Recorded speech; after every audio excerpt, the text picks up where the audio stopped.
ఆయన press meet చూస్తే అసహనము, frustration, ఒక నిస్పృహ, అంటే నేను వెనక్కి తగ్గాల్సి వచ్చింది అనే ఒక ఈగోయిజము, రాహుల్ గాంధీతో తిట్లు పడ్డ తర్వాత, ఢిల్లీకి వెళ్ళి మొట్టికాయలు పడ్డ తర్వాత సహజంగానే ఉండే కోపం అవన్నీ వెలకెక్కి నన్ను కూడా పర్సనల్గా నానా బూతులు తిట్టినాడు.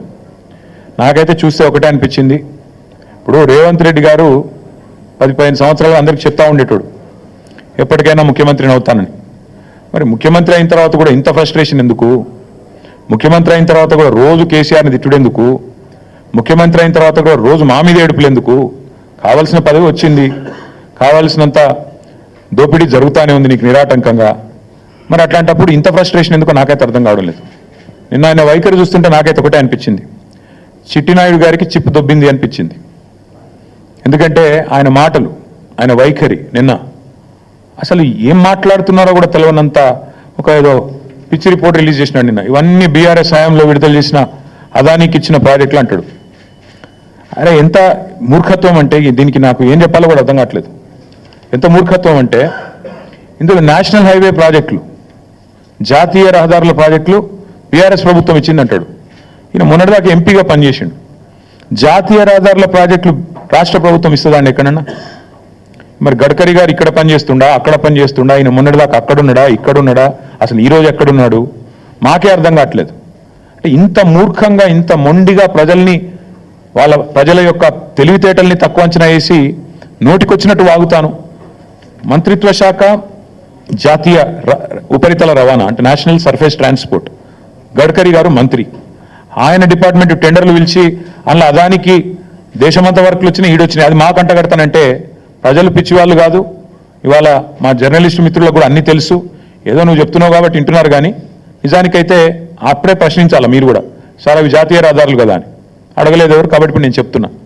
రెండవది రక్షణ శాఖకు సంబంధించి అసలు మాకు చాలా ఆశ్చర్యంగా ఉంది.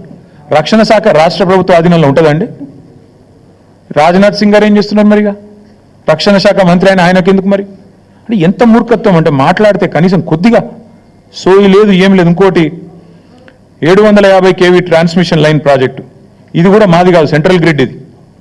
అరే ఇవన్నీ గింత పిచ్చిగా, గింత మూర్ఖత్వంగా, గింత అవగాహన రాహిత్యంతో ముఖ్యమంత్రి మాట్లాడితే ఆయన ఏమనాలా? చిప్పు దొబ్బిందనకపోతే ఇప్పుడు దయచేసి నేను మీడియా మిత్రులను కూడా కోరుతా ఉన్నా, ఏది పడితే అది ముఖ్యమంత్రి నోట్లోంచి రాగానే అవేం భగవద్గీత అయిపోదు, అందులోకి వచ్చేటి శ్లోకాలు అయిపోవు.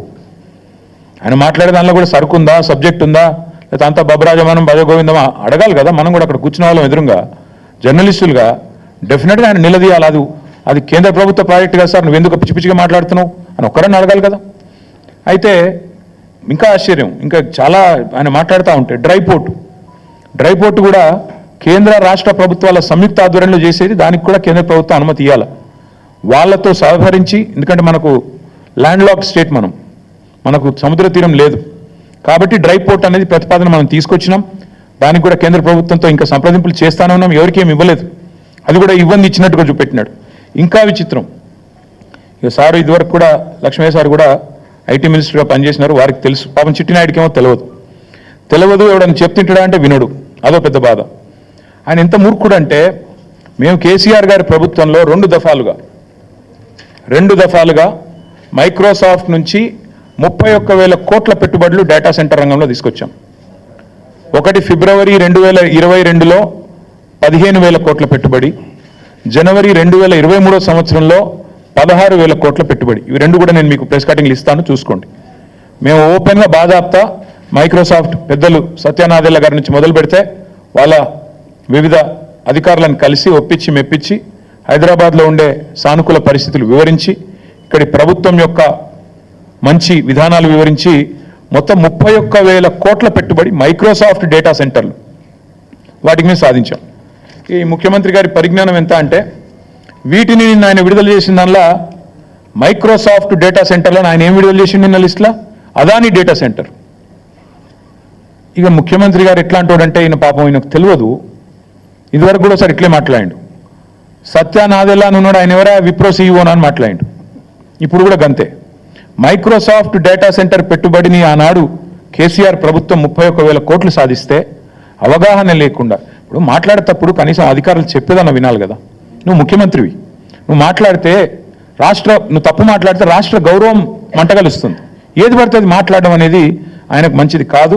ఇప్పుడైనా సవరించుకోని చెప్తా ఉన్నా చిట్టినాయుడు గారికి, ఇప్పుడైనా సవరించుకోండి. 31,000 కోట్ల పెట్టుబడి రాష్ట్రానికి వచ్చింది. నా జేబులకు పోలే, కేసీఆర్ గారి జేబులకు పోలే, రాష్ట్రానికి వచ్చింది. రాష్ట్ర సంపద పెంచే అంశం, రాష్ట్రానికి మంచి జరిగే అంశం.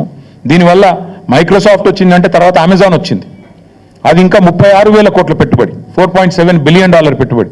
ఇవి రెండు మా ప్రభుత్వంలో అత్యధిక FDI, మేము తీసుకొచ్చిన అత్యధిక ఫారెన్ డైరెక్ట్ ఇన్వెస్ట్మెంట్ ఇవో ఈ రెండు, అమెజాన్ అండ్ మైక్రోసాఫ్ట్. ఒకటి 31,000 కోట్లు, ఇంకోటి 36,300 కోట్లు. ఈ రెండు కలిపితేనే 67,000 కోట్లు. అంటే ఇది మా ప్రభుత్వం సాధించిన ప్రగతి. ఇక మీరు ఇంకేదో చూపెట్టిండు, ఏదో దొరకబట్టినట్టు ఈ ఫోటో చూపెట్టిండు. నేను అదానిని కలిసిన, బరాబర్ కలిసిన. ఎడబెట్టిన నేను గెలిచిన ట్విట్టర్లో నా అఫీషియల్ అకౌంట్లోనే పెట్టిన. నేను దాచుకున్నాను. నీళ్ళక 4 గంటలు రహస్య సమావేశాలు చేసినా, లేకపోతే చీకట్లో పోయి కోహినూరు హోటల్లో కాళ్ళు పట్టుకున్నాను.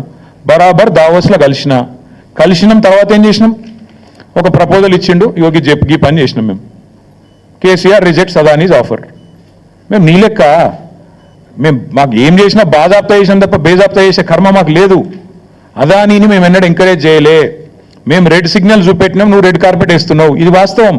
నువ్వు ఒప్పుకోకపోయినా ఎస్, ఇది నా అఫీషియల్ ట్విట్టర్ అకౌంట్లో పెట్టినా. నేను దాచుకునేదే ఉంటే, దొంగ చీకట్లో కలుసుకునేదే ఉంటే, నీ లెక్క లుచ్చా పనులు చేసేదే ఉంటే, నేను కూడా నీ లెక్కనే ఇంటికి పిలిపించుకొని రహస్యంగా దొడ్డిదారులకి పిలిపించుకొని కాళ్ళు పట్టుకొని కాళ్ళు ఒత్తుకుంటా 4 గంటలు నేను కూడా కూర్చుంటుంటి.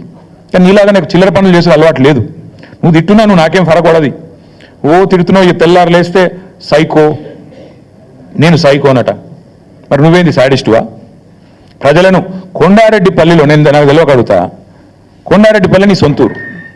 నీ సొంతూరులో ఒక 85 ఏళ్ళ పెద్ద మనిషి సాయిరెడ్డి గారు, మాజీ సర్పంచ్, నీకోసం పనిచేసిండు మొన్న ఎలక్షన్లో. నీ ఫోటో ఇక్కడ గుండె మీద బ్యాడ్జ్ మీద పెట్టుకుని పాపం నీకోసం తిరిగిండు పెద్ద మనిషి. గాయన ఇంటికడ్డంగా గోడ కడతారు ఎవడని నాకు అర్థం కాదు. అసలు మనిషివేనా నువ్వు, మృగానివా? ఇంటికడ్డంగా గోడ కట్టి ఆ ఇంట్లోకి వెళ్ళి పెద్ద మనిషి బయటికి రాకుండా చేసి ఆఖరికి ఆయన ఆత్మహత్య కారణమైతే ఇలా పోలీసు వాడు కేసు పెట్టాడు. ఆయన బాడీ తీసుకుపోయేందుకు కూడా ఇరుకు సందులోకి వెళ్ళి తీసుకుపోతాను. ఇంతకంటే హీనమైన పని ఉంటుందా? ఇంతకంటే హీనమైన పని ఉంటుందా అని నేను అడుగుతున్నాను.